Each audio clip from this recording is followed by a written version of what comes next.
Crown Central, it's 5 o'clock. Time for news. The news from ITN. Police hunting missing student find body in car. Cheshire detectives searching for Catherine Ayling are travelling south following the discovery of a woman's body in a car at Gatwick Airport. 24-year-old Catherine disappeared from her college campus in Crewe on Wednesday. The search for Catherine Ayling seems to have ended in this long-stay car park. Tucked out of sight, police found the green Montego car they'd been looking for. When they opened the boot, they discovered the blood-stained body of a woman in the same clothes that Catherine was last seen wearing.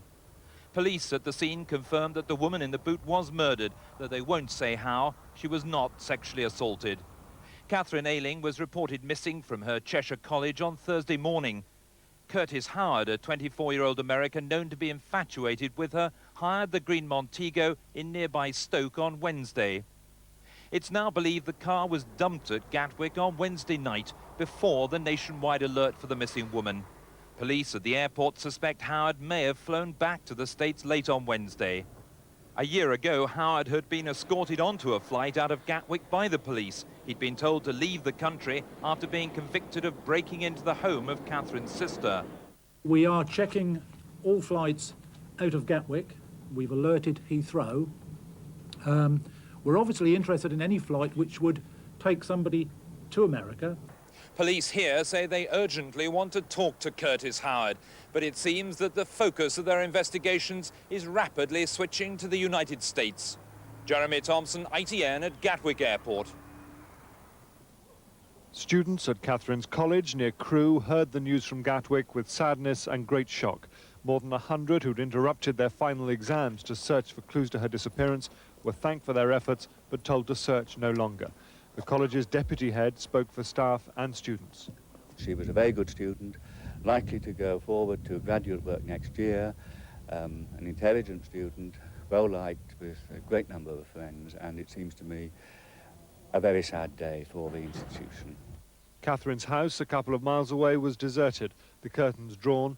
In an upstairs window, a memento from the ill-fated trip to America last year.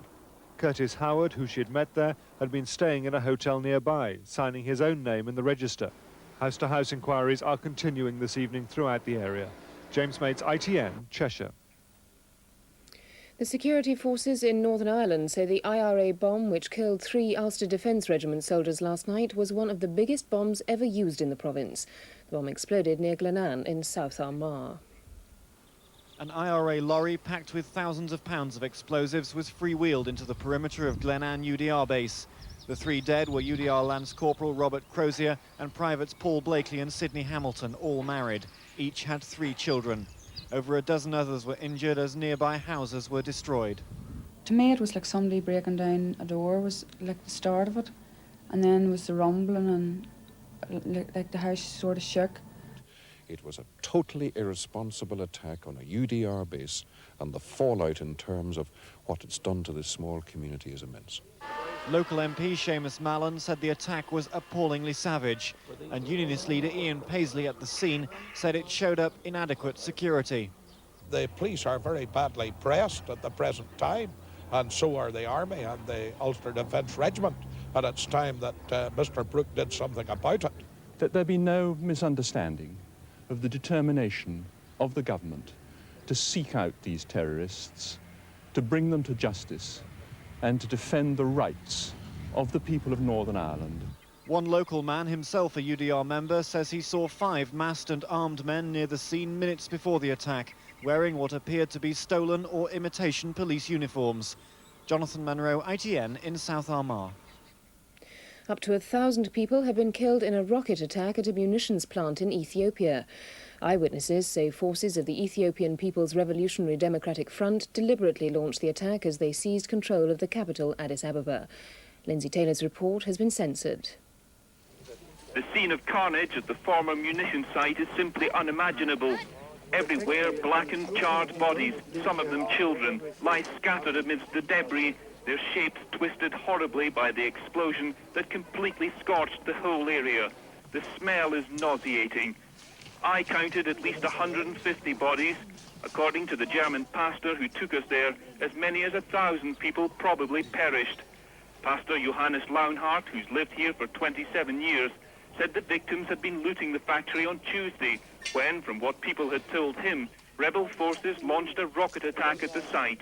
In the beginning, we thought it's an accident, but now, since many friends from that area come and tell me what they have seen, what they have heard, and many have told me they have seen with their own eyes a rocket which was shown, which was shot from the direction of town, and it was deliberately pointed at that thing.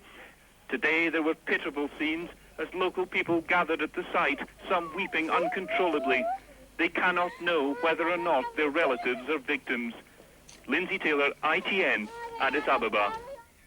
President Bush says today's agreement between the United States and the Soviet Union limiting conventional forces in Europe is an important step towards a superpower summit. The American Secretary of State James Baker and his Soviet counterpart Alexander Besmetnich met in Lisbon. That's it. I'm back at 8:55. Good afternoon.